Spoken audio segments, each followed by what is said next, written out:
Blood dripped from Zara Williams' wrist as security dragged her through the terminal. The 17-year-old honor student remained eerily calm despite the brutality.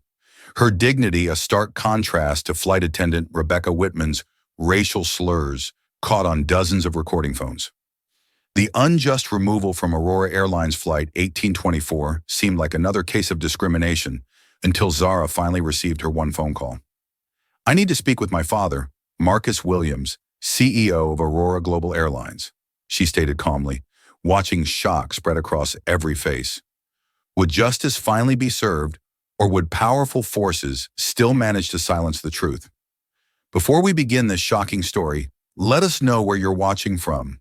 And if you believe in standing up for justice against discrimination, hit that like and subscribe button to support more stories exposing the truth. Zara Williams had always been exceptional. With straight A's and perfect SAT scores, the 17-year-old senior had earned an interview at MIT's prestigious aerospace engineering program.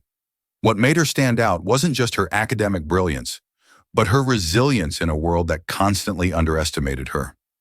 As the daughter of Marcus Williams, the quietly powerful CEO of Aurora Global Airlines, Zara could have had everything handed to her on a silver platter.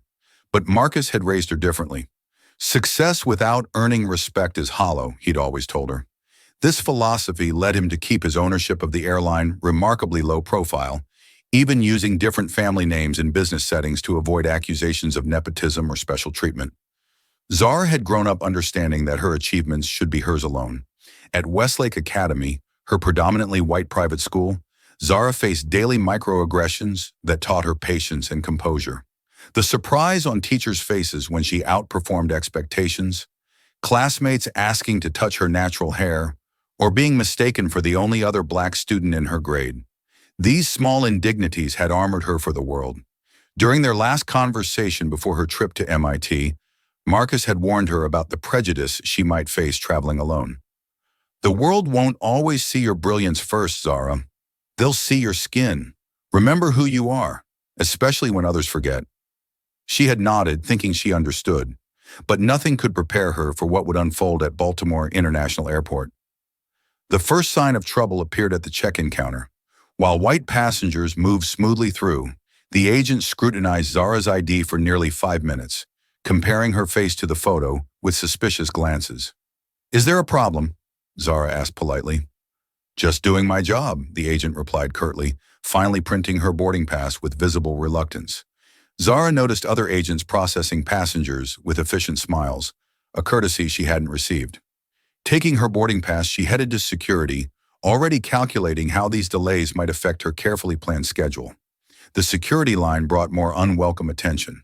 "Random selection," the TSA agent announced loudly, pulling Zara aside for additional screening, while dozens of white passengers walked through unhindered. Her carry-on bag was unpacked item by item, her natural hair patted down roughly under the guise of security protocol. Standing with arms outstretched in the scanner, Zara maintained her composure, remembering her father's advice to pick her battles wisely. When finally cleared, she checked her boarding pass while reorganizing her belongings and noticed something odd. A small red mark in the corner that hadn't been there before. Years of observing her father's business had taught her to recognize patterns. This wasn't random at all. Someone had deliberately flagged her for extra scrutiny, creating obstacles at every step. Her heart raced with the realization that her journey had only just begun, and already she was being targeted for nothing but the color of her skin. The boarding process for Aurora Airlines Flight 1824 moved efficiently for most passengers, but not for Zara. Despite holding a first-class ticket, she was stopped for yet another random security check at the gate. The agent rifled through her carefully packed bag, disrupting her organized notes for the MIT interview. When Zara finally boarded, she made her way to seat 3A, her first-class seat by the window. Before she could settle in, a commotion caught her attention. A white businessman in his 50s, who would later be identified as Edward Keller, was arguing with another passenger several rows back. Flight attendant Rebecca Whitman, with her perfectly coiffed blonde hair and practiced smile, rushed to mediate the situation. "Sir, if you'll just show me your boarding pass, I can help sort this out," Rebecca said, her voice dripping with customer service sweetness. The businessman produced his ticket with an entitled flourish. I paid for first class, and that's what I expect, he declared loudly enough for the entire cabin to hear. Rebecca nodded sympathetically. Of course, Mr. Keller. Let me see. You should be in seat 3A. Right this way. Zara watched in disbelief as Rebecca led Keller directly to her assigned seat. Gathering her courage, she stepped forward. Excuse me, but I believe there's been a mistake. I'm assigned to seat 3A. Zara said politely, presenting her boarding pass. Rebecca barely glanced at Zara's ticket before dismissing her. There must be some error with your boarding pass. Mr. Keller's ticket clearly shows this is his seat. The smile that had been so warm for Keller turned frigid when directed at Zara. But my ticket shows the same seat assignment. Zara persisted, maintaining her composure despite the growing knot in her stomach. Several passengers had begun filming the interaction. Sensing the brewing conflict, Rebecca's voice sharpened. Young lady, you need to stop causing trouble and delaying our departure. There are plenty of seats available in economy.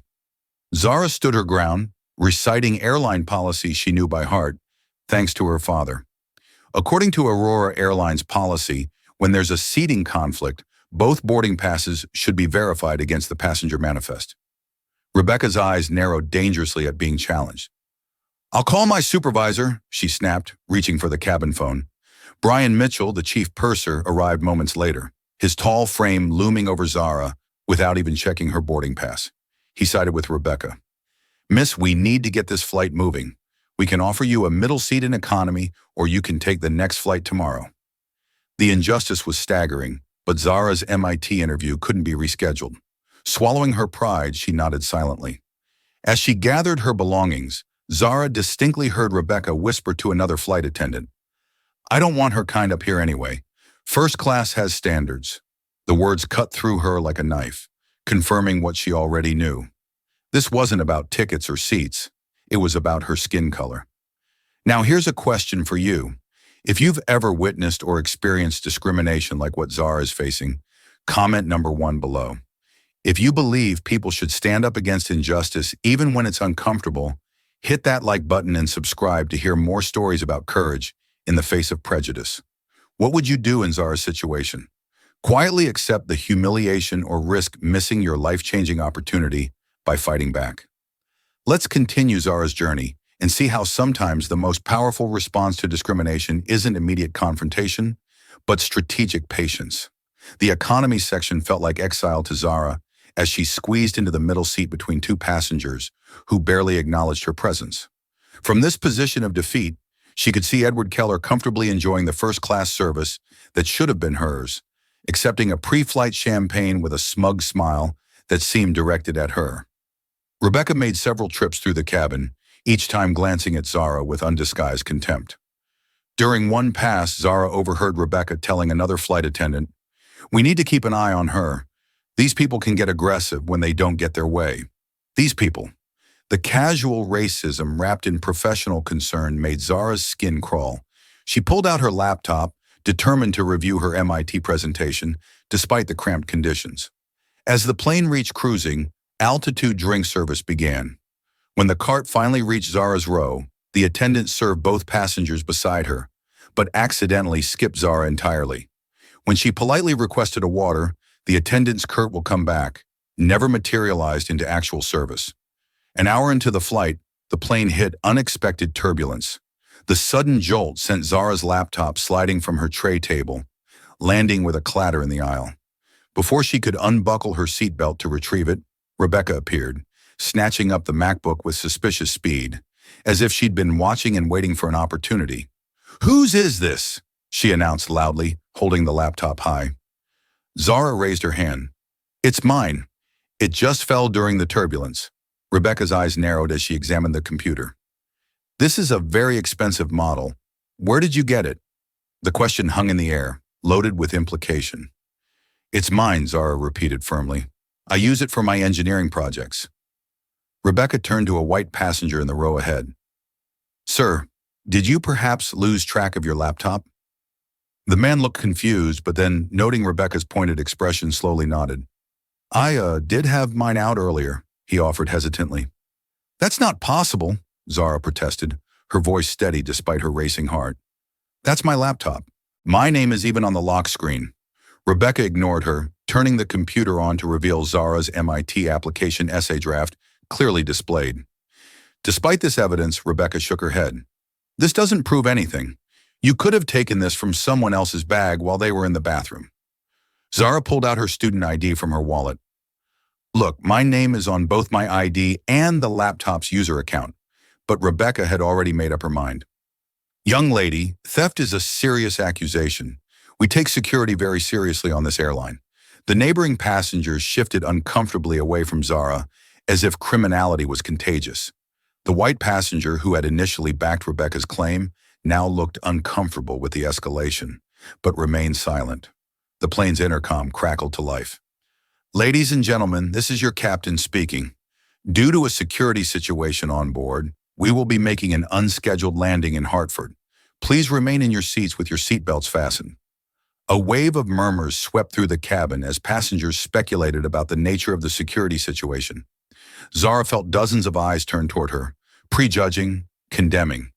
In that moment, she realized with crystal clarity what her father had tried to warn her about.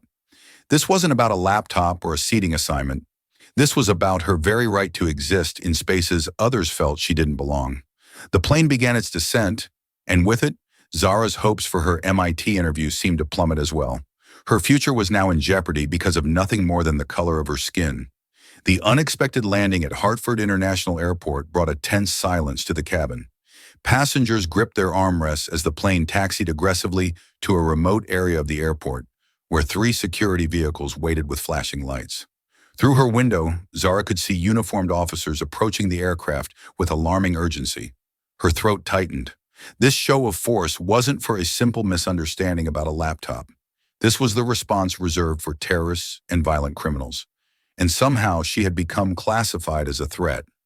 The captain's voice came over the intercom again. Ladies and gentlemen, please remain seated while security personnel board the aircraft. This is standard procedure. But there was nothing standard about the 4 heavily armed officers who stormed down the aisle directly toward Zara's row, led by a grim-faced Rebecca and Brian. That's her, Rebecca declared loudly, pointing dramatically as if identifying a dangerous fugitive rather than a 17-year-old honor student. Stand up slowly and keep your hands where we can see them, commanded the lead officer, his hand resting on his holster. Bewildered passengers pulled out phones to record the spectacle as Zara complied with quiet dignity. What's happening? I haven't done anything wrong, she asked, her voice remarkably steady. Despite the terror coursing through her, Brian stepped forward with a rehearsed speech that sounded as if he'd been planning this moment. This passenger has exhibited aggressive behavior, refused to comply with crew instructions, and is suspected of theft. She's been disruptive throughout the flight and poses a security risk. Each lie landed like a physical blow. Zara opened her mouth to defend herself, but was immediately cut off. You can explain at the security office, snapped the officer, roughly grabbing her arm. I'm cooperating, Zara stated clearly for the benefit of the recording phones. There's no need for physical restraint. Her words were ignored as the officer twisted her arms behind her back and applied handcuffs with unnecessary force. The metal dug painfully into her wrists, immediately breaking the skin. The cuffs are too tight, she gasped, feeling warm blood trickling down her fingers. Please loosen them, the officer responded by tightening them further. Stop resisting, he warned, though she hadn't moved a muscle. Several passengers protested the treatment. This is excessive, called out an elderly woman. She's just a kid, shouted another, but their objections were drowned out by Rebecca's continued narrative. She's been hostile since boarding. We feared for passenger safety. Being marched through the narrow aisle while handcuffed was humiliating enough. But the true degradation came when they paraded Zara through the terminal. Travelers stopped to stare and point at the young black girl in custody, making instant assumptions about her character and actions. Each step felt like walking through fire as she held her head high despite the public shaming. I need to make a phone call, Zara requested calmly. I have rights. I'm a minor traveling alone, and I need to contact my parent. Criminals don't have rights, muttered one officer, just loud enough for her to hear. You can call your daddy from jail after processing. The casual cruelty stunned her. They didn't see her as a teenager or even as a person deserving basic dignity. They saw only a threat to be neutralized, a stereotype to be punished. As they approached the security detention area, Zara caught her reflection in a glass partition, blood now staining the sleeve of her carefully chosen interview outfit. Tears threatening but resolutely held back. Her father's words echoed in her mind. "Remember who you are, especially when others forget." She straightened her shoulders. Despite the pain, they might control her freedom at this moment, but they wouldn't take her dignity or her truth. The security detention room at Hartford International Airport resembled an interrogation cell from a crime show. Stark white walls, a metal table bolted to the floor, and a single uncomfortable chair facing a two-way mirror. Zara was shoved inside with such force that she stumbled, her balance compromised by the handcuffs still digging into her wrists. The door slammed behind her with finality, leaving her alone with the throbbing pain and growing anxiety about missing her MIT interview. 10 minutes passed in isolated silence before the door swung open again, revealing Security Chief Dennis Reynolds, a bull-like man with close-cropped gray hair and cold eyes that assessed Zara as if she were a criminal specimen rather than a high school student. "Sit down," he barked, dropping a file on the table with theatrical force. Zara complied, wincing as the movement sent fresh pain shooting through her lacerated wrists. "I need medical attention," she stated calmly. "My wrists are bleeding." Reynolds ignored her request entirely, flipping open the file with exaggerated importance. "Quite a performance you put on up there," he said with a smirk. "Theft, intimidation, disruptive behavior, refusing crew instructions. That's enough to put you on the no-fly list permanently, not to mention criminal charges." "None of that happened," Zara replied evenly. "I had a valid first-class ticket that was given to someone else. My laptop fell during turbulence and was falsely claimed as stolen. Everything else is fabrication." Reynolds laughed, the sound entirely without humor. "That's not what the flight crew and witnesses say. We have multiple statements confirming you were belligerent and threatening." He pushed a form across the table. "Sign this confession and we might be able to reduce the charges since you're a juvenile." Zara didn't even glance at the paper. "I won't sign anything that isn't true, and I won't be intimidated into a false confession. I need medical attention and my legal right to contact my father." Blood had now soaked through the cuff of her blazer, dripping onto the metal table. Reynolds' eyes flickered to the blood, then away, unconcerned. "You think you're special, don't you? That the rules don't apply to you? This attitude is exactly what the flight crew reported." The door opened again, and a younger officer entered. Female with dark hair pulled into a tight bun and a nameplate reading Taylor Jackson. She carried a first aid kit and set it on the table.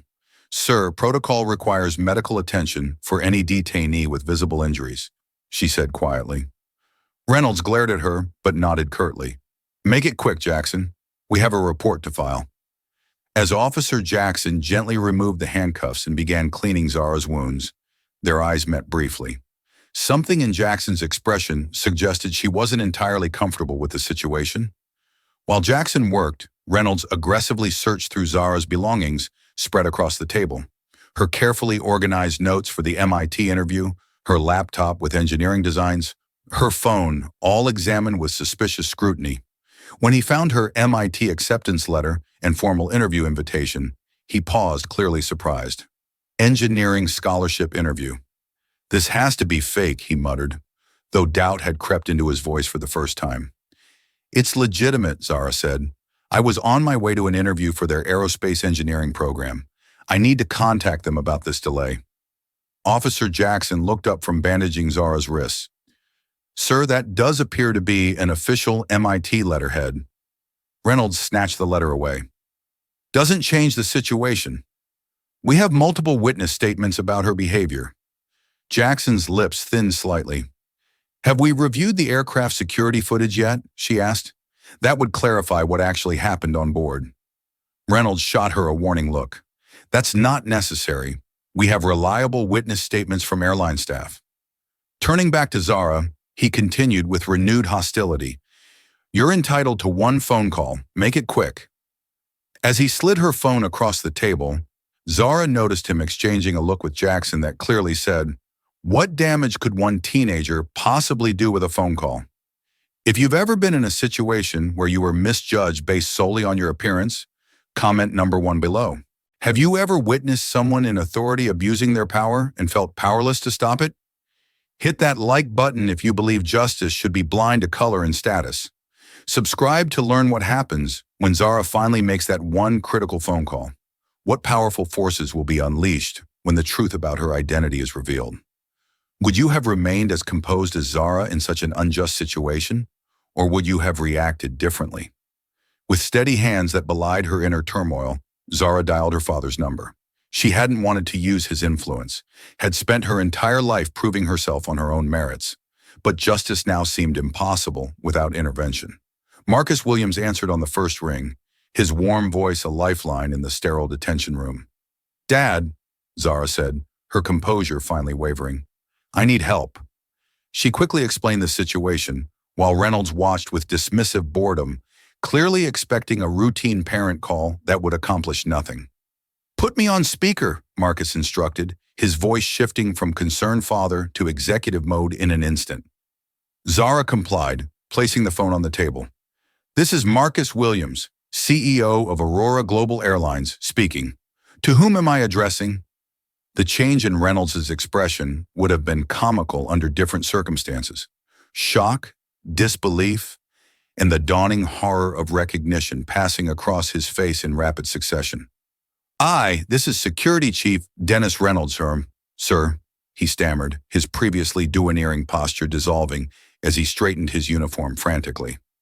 "Chief Reynolds, I understand you've detained my daughter without cause, denied her medical care, and are attempting to coerce a false confession from her. Is this correct?" Marcus's voice filled the small room with authority. "Sir, there must be some misunderstanding. We received reports from flight crew about disruptive behavior." Marcus cut him off. "I've already accessed the airport's security footage remotely, and I'm reviewing it as we speak. I'm also receiving real-time updates about the social media videos being uploaded by passengers. Should I continue describing what I'm seeing, or would you prefer to correct your understanding of the situation?" Reynolds polled visibly. Officer Jackson, still standing near Zara, failed to suppress a small smile. Additionally, Marcus continued, "I've initiated Executive Protocol 7 across the Aurora network. All staff involved in this incident are now locked out of our systems pending investigation. I've also spoken with Hartford Airport's director, who is a personal friend. He's very interested in why his security team is detaining the daughter of one of the airport's biggest airline partners without evidence." Reynolds' phone began buzzing incessantly. "Mr. Williams, there appears to have been a serious misunderstanding," he said, sweat now visible on his forehead. "We were simply following procedure based on crew reports." Marcus interrupted again, his voice steel. "I'll be arriving in 20 minutes by helicopter. My daughter is to receive immediate medical attention for her injuries. All personal items are to be returned to her untouched. She is to be moved to the VIP lounge with full amenities until I arrive. Am I understood?"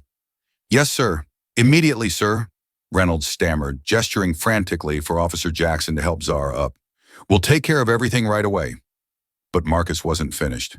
"And Chief Reynolds, every second of this incident has been recorded, both on the aircraft and in your detention facility. Every false report, every denial of medical care, every civil rights violation. Don't bother attempting to delete anything. Our systems have already archived it all. The transformation in the security staff was immediate and dramatic. The same officers who had roughly manhandled Zara now treated her with exaggerated care, escorting her to the airport's luxury lounge with profuse apologies." Reynolds disappeared entirely, likely scrambling to contain the damage to his career. Officer Jackson stayed by Zara's side, her previous hesitation now evident as full regret. "I'm sorry," she whispered when they were briefly alone. "I knew something wasn't right about this." Within 15 minutes, the unmistakable sound of helicopter blades cut through the air outside the airport. Marcus Williams had arrived, and the real reckoning was about to begin. Security staff scattered like cockroaches, exposed to sudden light, desperately attempting to distance themselves from the unfolding disaster. As Zara watched her father stride purposefully across the tarmac through the lounge window, she felt a complex mixture of relief, vindicating anger, and unexpected sadness. She had wanted to handle this herself, to succeed on her own merits without her father's intervention. But sometimes she realized justice required power to face power, and the expression on her father's face made one thing abundantly clear. He was prepared to use every ounce of his considerable influence to right this wrong. Marcus Williams entered the VIP lounge like a controlled storm, his face composed but his eyes blazing with a father's righteous fury. Unlike many powerful executives who shouted to demonstrate authority, Marcus had always been most dangerous when quiet, and he was very quiet now. His first action was to embrace his daughter, examining her bandaged wrist with careful hands. "Medical team is right behind me," he said softly, kissing the top of her head. Then he turned to the airport officials, hovering nervously at the door. "Where is Chief Reynolds?" he asked, his voice deceptively mild.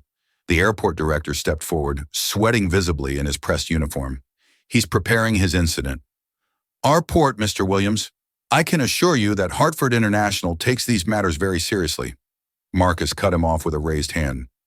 "What you take seriously is evident from my daughter's treatment. I want Reynolds in this room within 5 minutes, along with flight attendant Rebecca Whitman and purser Brian Mitchell. They should bring any devices they use to record or communicate about this incident."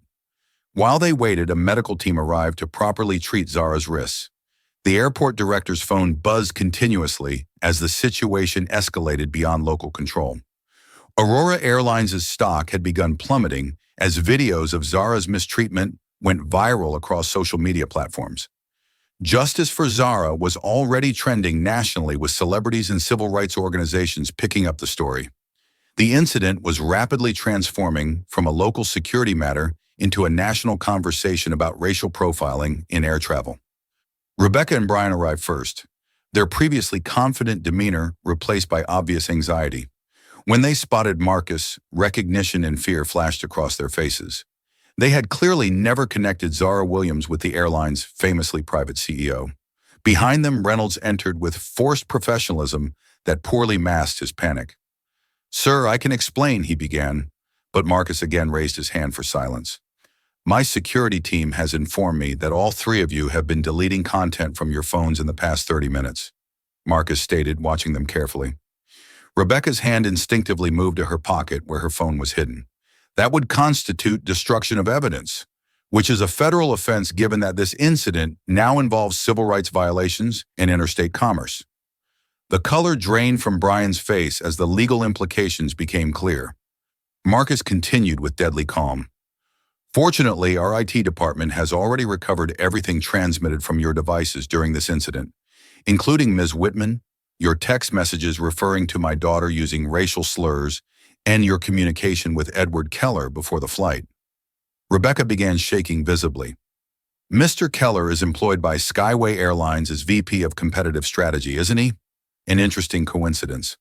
The airport director's phone rang again, and this time he answered it, his expression growing increasingly alarmed. "Sir," he said to Marcus after hanging up, "the videos of the incident have surpassed 50 million views. Our board chairman is requesting an emergency meeting with you." Marcus nodded slightly. "In a moment. First, I need to address the immediate issue." He turned back to the 3 people responsible for his daughter's mistreatment. "You're all suspended effective immediately, pending criminal and civil investigations. Your credentials have been revoked across all Aurora systems." Reynolds found his voice at last. "You can't just come in here," and Marcus interrupted, his tone finally revealing the depth of his anger. "I can and I am. Hartford International receives 60% of its revenue from Aurora flights. Your personal role in detaining and injuring a minor without cause while ignoring proper protocol has been documented extensively. Would you prefer I continue this conversation with federal authorities present?" Reynolds fell silent as the full weight of his situation settled upon him. Marcus turned to his daughter, his expression softening. "Zara, we need to get you to your MIT interview. I've arranged for a private jet to take you directly to Cambridge." Zara nodded gratefully, but her analytical mind was already working through the implications of what she'd witnessed: the deliberate targeting, Keller's involvement, the coordinated effort. This wasn't just random racism. This had been organized. And as she caught her father's eye, she could tell he'd reached the same conclusion. This incident was just the visible part of something much larger and more sinister. The private jet ride to Cambridge gave Zara and her father precious time to compare notes and analyze the situation more deeply. With Marcus's security team working remotely, they had access to resources most victims of discrimination could only dream about. Digital forensics experts tracing communications, legal teams preparing documents, and data analysts combing through patterns of similar incidents. This wasn't random, Zara said, reviewing the evidence displayed on their tablets. The red mark on my boarding pass, the coordinated staff response, Keller's presence, it was all orchestrated. Marcus nodded grimly. Look at this communication timeline, he said, pointing to a complex diagram. Rebecca Whitman received text messages from an unknown number 30 minutes before your boarding, identifying you specifically. As they dug deeper, a disturbing picture emerged. Multiple employees across different positions had received instructions about Zara's travel, not just at the airport, but throughout the system. Someone with extensive knowledge of airline operations had engineered her humiliation. There's Keller again, Zara pointed out, finding his name in another communication chain. But who is he working for? Marcus's expression darkened. Victor Preston, CEO of Skyway Airlines, my chief competitor, and a man who's fought against every diversity initiative I've implemented in the industry. He pulled up a photo of a stern-faced white man in his 60s, silver-haired, expensively dressed with cold eyes. Preston has been losing market share since we launched our expanded routes to historically underserved communities. He's also on record opposing my appointment as the first black CEO of a major airline. As their investigation continued, they uncovered a complex web of industry espionage and racial animus. Preston's team had not only targeted Zara for harassment, but had planned to use the ensuing scandal to derail Marcus's upcoming diversity initiative announcement and damage Aurora's reputation among minority travelers. They knew exactly who you were, Marcus realized with horror. This wasn't about mistaken identity. They targeted you precisely because you're my daughter. The MIT interview still loomed now, just hours away. Despite everything, Zara remained determined to attend. I won't let them take this opportunity from me, too, she insisted. I've worked too hard. Marcus squeezed her hand proudly. You'll attend the interview and you'll be brilliant, but afterward we need to decide how to respond to this attack. We have options. We could handle this quietly. Use our influence to ensure those responsible are punished while avoiding publicity. Zara shook her head decisively. No, that's what they're counting on. That we'll use our privilege to make this go away. If we do that, it solves nothing for the countless people who face this discrimination every day without the resources to fight back. She straightened in her seat, her expression resolute. This wasn't just an attack on me or on Aurora Airlines. This was an attack on the fundamental right of people to be treated with dignity regardless of their skin color. We need to fight this publicly, transparently and completely. As they developed their strategy, Zara's phone buzzed with a news alert. Her heart sank as she read the headline. Entitled CEO's daughter causes flight diversion claims discrimination. Preston's team had moved faster than anticipated, already spinning a counter-narrative that portrayed Zara as privileged and demanding. According to these reports, she had expected special treatment and became disruptive when treated like a normal passenger. The article even included quotes from supposed witnesses describing her behavior as aggressive and entitled. They're trying to control the narrative, Marcus observed grimly, and they have media contacts we don't. Zara scrolled through the comment section where readers were already debating her character based on manipulated information. Some defended her, citing the viral videos, while others accepted the article's framing uncritically. The battle for public opinion had begun, and Preston was playing to win. Have you ever discovered that what initially seemed like a simple act of prejudice was actually part of something much more calculated and sinister? Comment number 1. If you've witnessed how power and privilege can be weaponized against those fighting for equality, hit the like button if you believe we need more transparency about discrimination in major institutions, and subscribe if you want to follow Zara's journey as she faces an opponent who will stop at nothing to destroy her reputation and her father's company. Will Zara's MIT interview be sabotaged too? Can she and Marcus expose the truth before Preston's narrative takes hold? The conspiracy runs deeper than anyone imagined, and the real battle has only just begun. Despite the media assault already underway, Zara arrived at MIT with determination etched into every line of her face. Marcus had made arrangements for campus security to ensure no reporters could interfere with her interview. The engineering department had been understanding about the delay, rescheduling her appointment without question once they learned the circumstances. As Zara walked through the historic halls toward the aerospace division, she focused on controlling her breathing and compartmentalizing the trauma of the past 24 hours. This interview represented her future, a future no one would take from her. Professor Eleanor Chen, head of MIT's aerospace engineering department, greeted Zara with a warm handshake and perceptive eyes that immediately noted her bandaged wrists. "Miss Williams, we've been following the news. Are you certain you wouldn't prefer to reschedule?" The concern seemed genuine, but Zara recognized it as the first test of her resilience. "Thank you for your consideration, Professor Chen, but I've been preparing for this opportunity for years. I'm ready." The professor's slight nod conveyed respect for her decision. For the next 2 hours, Zara immersed herself in the technical discussion she had trained for, presenting her designs for more efficient propulsion systems with the clarity and confidence that had earned her perfect scores throughout high school. She answered complex questions about thrust ratios and fuel efficiency, her mind temporarily freed from the weight of discrimination as she engaged with pure engineering principles. When Professor Chen asked her to solve an unexpected problem involving orbital mechanics, Zara approached the whiteboard with such methodical brilliance that the interview panel exchanged impressed glances. "Remarkable work, Ms. Williams," Professor Chen said as the interview concluded. "Your approach to the orbital calculation was unlike anything we've seen from an undergraduate applicant." The genuine admiration in her voice confirmed what Zara already sensed. She had exceeded expectations despite everything working against her. As they shook hands, the professor added quietly, "The engineering world needs voices like yours. We'll be in touch very soon." The momentary triumph faded quickly as Zara exited the building to find her father looking grim. "Preston's team has escalated," he explained, showing her his tablet. Skyway Airlines had called an emergency press conference where Victor Preston himself, silver-haired and patrician in a bespoke suit, expressed deep concern about the preferential treatment being given to the incident. "While we respect Aurora Airlines' internal processes," Preston told the assembled reporters with practiced sincerity, "we find it troubling that basic security protocols are being undermined based on family connections." The strategy was as transparent as it was effective.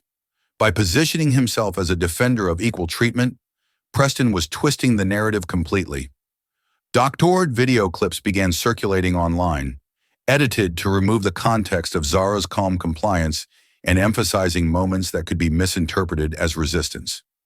Paid commentators flooded social media platforms with seemingly objective questions about special privileges and the full story. "They've planted people claiming to be witnesses from the flight," Marcus explained as their car navigated through Cambridge. "3 individuals have given interviews describing your behavior as disruptive, though our passenger manifest shows none of them were actually on board." The calculated nature of the attack was staggering. While Zara had been fighting for her future in the interview room, Preston's team had been systematically undermining her credibility with a well-funded disinformation campaign. Their phones buzzed simultaneously with a news alert. Preston had announced a commitment to unbiased safety standards in the form of a new security training program directly competing with the diversity initiative Marcus had planned to unveil the following week. The message was clear. Preston wasn't just attacking Zara. He was using this manufactured crisis to position Skyway Airlines as the reasonable alternative to Aurora's supposedly preferential treatment of minorities. "He's trying to steal your initiative while destroying its credibility," Zara observed, her analytical mind cutting through the noise to Preston's ultimate objective. "This isn't just about me anymore." Marcus nodded grimly. "It never was. You were just the vehicle he chose to attack everything we've built." As they strategized their response, neither noticed the black sedan that had been following their car since leaving MIT. Further evidence that Preston's operation extended far beyond a single flight incident. The lawsuit Zara and Marcus filed sent shockwaves through the airline industry. Their legal team submitted comprehensive claims against multiple parties. Skyway Airlines for corporate espionage and civil rights violations. Aurora employees Rebecca Whitman and Brian Mitchell for discrimination and falsifying reports. Hartford Airport Security for excessive force and rights violations, and Victor Preston personally for orchestrating the entire campaign. The filing included timestamps of communications, sworn statements from passengers who had recorded the incident, and forensic evidence of the coordinated attack. Preston's response was immediate and aggressive. His legal team filed countersuits, claiming defamation, business interference, and reckless accusations without evidence. The business press, where Preston had cultivated relationships for decades, presented the competing narratives as a he said, she said situation rather than examining the substantial evidence the Williams family had provided. Cable news networks featured split-screen debates about whether the incident represented discrimination or entitled behavior. With Preston's surrogates dominating airtime, the media circus intensified with each development. Reporters camped outside Zara's school, forcing her to attend classes remotely. Security experts Marcus hired intercepted multiple death threats against both him and his daughter, necessitating additional protection for their home. The stress manifested physically for Zara, sleepless nights replaying the trauma, anxiety attacks before online classes, and difficulty concentrating on her studies. But she refused to withdraw from public view, understanding that disappearing was exactly what their opponents wanted. The preliminary hearing is tomorrow, Marcus informed Zara, as they reviewed documents with their legal team in their home secured office. Preston's strategy seems to be overwhelming us with paperwork while continuing the public relations assault. Their lead attorney, Vanessa Washington, nodded grimly. They've submitted over 3,000 pages of evidence that the judge needs to review, most of it irrelevant. Classic delay tactic to drain resources and exhaust opponents. The Williams family had resources that couldn't be easily drained, however, and a determination that couldn't be exhausted. They had also found unexpected allies. Several civil rights organizations had filed amicus briefs supporting their case, and a grassroots campaign of Aurora Airlines customers had organized to counter Preston's narrative online. The truth was gradually gaining traction. Though the battle remained uphill against Preston's media connections, when they arrived at the federal courthouse the following morning, the scene resembled a film premiere more than a legal proceeding. Television crews lined the steps. Protesters with competing messages flanked the entrance, and spectators strained against barricades for a glimpse of the participants. Inside, the courtroom fell silent as Judge Eleanor Harmon entered, a severe woman with 3 decades on the bench and a reputation for impartiality that bordered on coldness. "Before we begin," Judge Harmon announced, adjusting her glasses, "I want to be clear that I will not tolerate this courtroom becoming a media spectacle. These are serious allegations that deserve serious consideration." Her sharp gaze swept across both legal teams. Now let's proceed with the evidentiary submissions. What followed was Preston's first major counterattack. His legal team presented a surprise witness, a flight attendant who hadn't been on the original flight, but claimed to have had problematic interactions with Zara on a previous Aurora flight. The testimony was detailed, specific, and completely fabricated. Zara watched in disbelief as the woman described an incident that had never occurred, complete with dates and flight numbers that matched Zara's actual travel history, information that should have been private. More disturbing still was Judge Harmon's apparent receptiveness to this testimony, overruling multiple objections from Zara's attorneys. When they attempted to present the security footage from the actual incident, the judge seemed suddenly concerned with proper authentication protocols that hadn't been required for Preston's witnesses. As the day progressed, a chilling pattern emerged. Evidence supporting Zara's claims faced rigorous scrutiny or was delayed for further review. While Preston's submissions were accepted with minimal questioning, during a recess, Vanessa pulled Marcus and Zara into a conference room, her expression grave. "Something's not right. We filed the security footage with proper authentication last week, but the clerk is claiming it was never received, and 3 of our key affidavit are apparently missing from the record." The implications were clear. Preston's influence extended beyond the media and into the judicial system itself. They were fighting against not just a corporation, but an entrenched power structure designed to protect its own.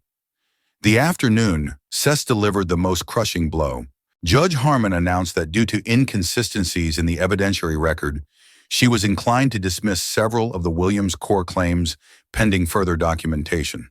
The courtroom gallery murmured in surprise. The judge was effectively gutting their case based on procedural technicalities, while accepting Preston's unsubstantiated counter-narrative. As they left the courtroom, the media was already reporting a major setback for Zara's disputed claims of discrimination. For the first time since the ordeal began, Zara felt the weight of defeat pressing down on her. They had evidence, truth, and justice on their side, yet somehow they were losing. The system that was supposed to protect victims was instead shielding the powerful perpetrators. As reporters shouted questions on the courthouse steps, she caught sight of Victor Preston watching from his limousine across the street, a satisfied smile on his face. The message was clear. In a rigged game, even the strongest players could be defeated.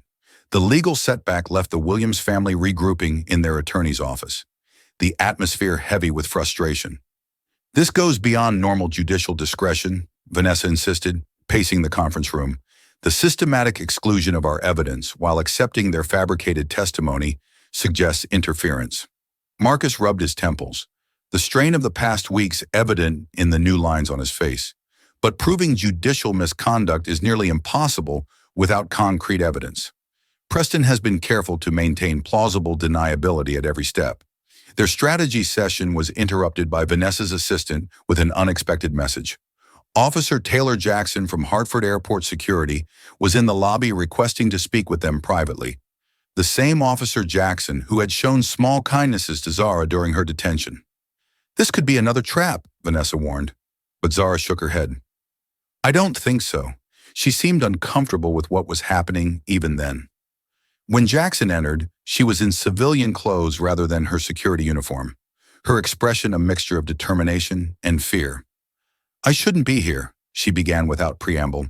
"They're watching all of you, and probably me too by now, but I can't be part of this anymore." From her bag, she produced a small digital recorder and several USB drives. "I've been documenting everything since the day of the incident." Chief Reynolds knew exactly who Zara was before she even arrived at the airport. This wasn't random discrimination.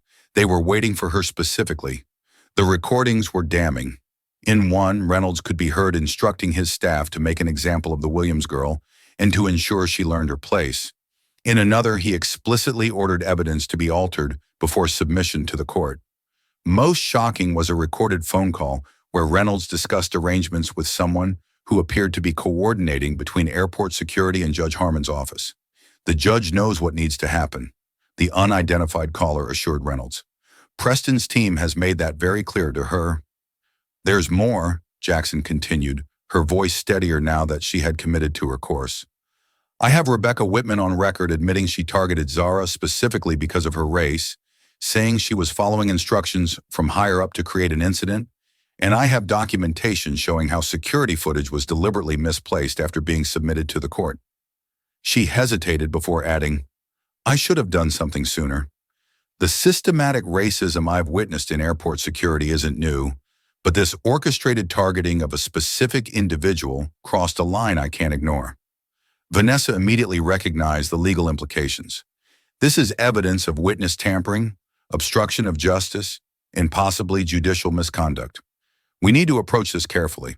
If Judge Harmon is compromised, we can't simply submit this through normal channels. Marcus nodded grimly. "We need a different judge and possibly federal oversight. This goes beyond our civil case now. This is criminal conspiracy." As they debated strategy, Jackson's phone buzzed with a news alert. She palled as she read the screen. "They know I'm here. Reynolds just announced an internal investigation into security officers who may have compromised protocols during the Williams incident. They're setting me up to discredit anything I might say." The retaliation had begun with stunning speed, confirming their suspicions about how closely they were being monitored. "You can stay in one of our secure properties," Marcus offered immediately. "We have resources to protect whistleblowers." Jackson looked conflicted but ultimately nodded. "My career in security is over either way. I might as well make it count for something." Her courage in the face of certain professional destruction moved Zara deeply. This was someone sacrificing everything simply because it was right, without power, privilege, or personal connection to motivate her decision. With Jackson's evidence in hand, Vanessa implemented their new strategy. Rather than returning to Judge Harmon's compromised courtroom, they filed an emergency petition with the Federal Appeals Court, including the evidence of judicial interference. Simultaneously, they contacted the Department of Justice's Civil Rights Division with documentation of the conspiracy that now stretched across state lines and involved multiple corporate entities, elevating the case to potential federal prosecution. Victor Preston's smug confidence began to crack as news of these filings broke. His carefully constructed narrative had depended on controlling the legal process through Judge Harmon. Now facing potential federal scrutiny, other participants in the conspiracy started seeking distance. Brian Mitchell, the Aurora purser who had supported Rebecca's false claims, contacted Vanessa about a potential immunity deal in exchange for testimony about Preston's direct involvement in planning the incident. The tide was turning, but Preston wasn't defeated yet. His final desperate countermove came in the form of a midnight approach to Officer Jackson, a combination of bribes and threats delivered by an anonymous intermediary at the safe house where she was staying. "Consider what's at stake," the message concluded. "Preston can offer $5 million for your silence or ensure you never work again anywhere in the country. The choice is yours." The attempted witness tampering, captured on the safe house's security system, became the final piece of evidence that broke the conspiracy wide open. The federal courtroom fell silent as Judge Raymond Washington delivered his ruling.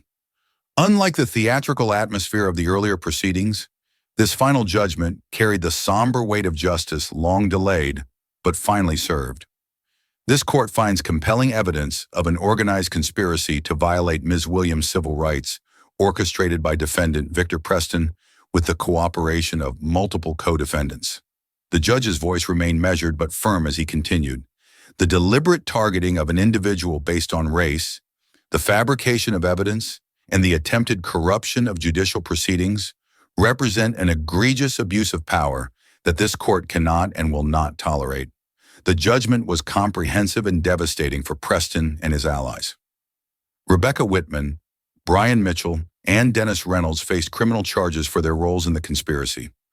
Hartford Airport security was placed under federal monitoring for systematic civil rights violations. Judge Harmon had resigned the previous week, facing a judicial conduct investigation. Most significantly, Victor Preston himself was ordered to pay substantial damages and face separate criminal indictments for witness tampering, obstruction of justice, and conspiracy charges that could result in prison time. For Zara, however, the most meaningful victory wasn't the monetary settlement, but the structural changes the case had sparked. The court mandated comprehensive anti-discrimination training across all major airlines and airport security teams nationwide. Civil rights organizations were granted oversight authority to monitor compliance. The case had become a landmark precedent for fighting institutional racism in transportation, creating protections that would benefit countless travelers who lacked Zara's resources to fight such battles individually. When the final gavel fell, reporters rushed for comment, but Zara requested a different venue for her response.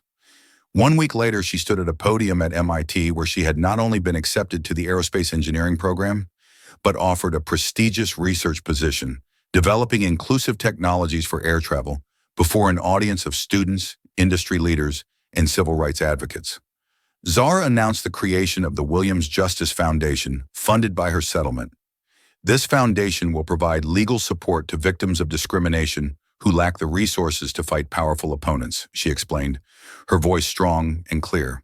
But more importantly, it will fund educational initiatives to address the root causes of discrimination in our society. She paused, making eye contact with Officer Taylor Jackson, who sat in the front row, now employed as the foundation's first program director. True justice isn't just about punishing wrongdoing. It's about transforming systems to prevent future harm. Marcus joined her at the podium to announce Aurora Airlines' new comprehensive anti-racism protocols, developed in consultation with civil rights experts and now being implemented across the entire company. "What happened to my daughter was not an isolated incident, but a symptom of broader structural problems. He acknowledged as industry leaders, we have a responsibility not just to avoid discrimination ourselves, but to actively dismantle the systems that enable it. The initiatives announced that day represented more than corporate damage control. They were substantive changes designed to create lasting impact. Aurora established the industry's first minority pilot scholarship program, invested in diverse communities historically underserved by air travel, and implemented accountability measures with real consequences for discriminatory behavior at any level of the company. Most revolutionary was the creation of an independent oversight board with actual enforcement authority comprised of civil rights experts rather than industry insiders. 3 years later, Zara stood in the engineering lab at MIT, putting final touches on her revolutionary aircraft design, one that would make air travel more accessible and eco-friendly than ever before.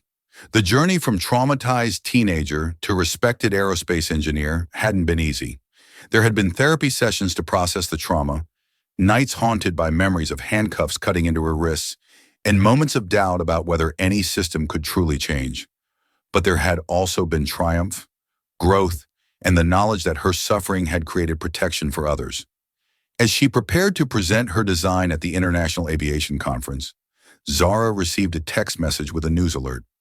Victor Preston had been sentenced to 7 years in federal prison after his final appeal was rejected. Justice had been slow, but ultimately unavoidable. The system hadn't worked perfectly, but it had worked, aided by evidence, persistence, and the courage of individuals like Taylor Jackson, who chose principle over self-protection. Boarding the plane to the conference, Zara experienced a moment of déjà vu as she approached the first-class cabin. But this time, the flight attendant checked her ticket with a genuine smile. The security officers nodded respectfully as they recognized the now famous engineer, and the captain himself came to welcome her aboard. As the aircraft lifted into the sky, Zara gazed out the window at the clouds below, reflecting on how far she had come and how many barriers had been broken. The path to justice had been arduous and painful, but it had led to transformation. Not just for her, but for an entire industry that would never be the same again.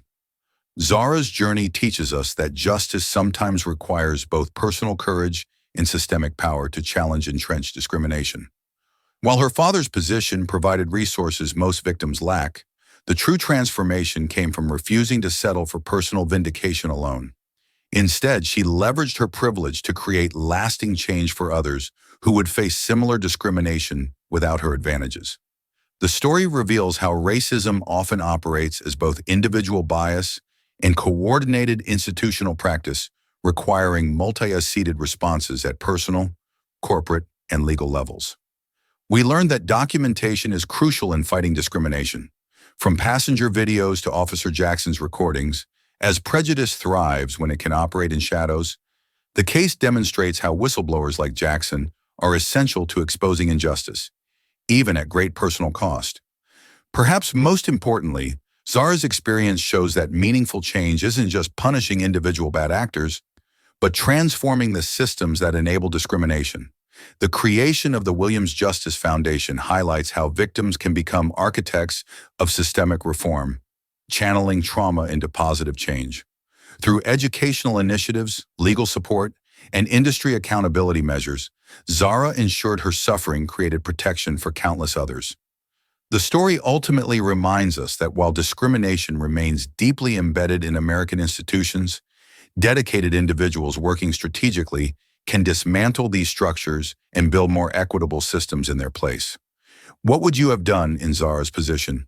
Fight the system despite the risks or protect your own future by staying silent? Have you ever witnessed discrimination and wished you had the courage or resources to intervene?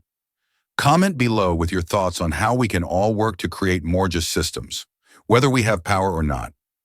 If this story resonated with you, please hit the like button to help others find this important message.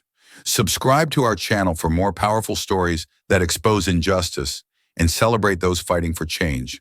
Share this video with someone who needs to understand how discrimination operates in our society.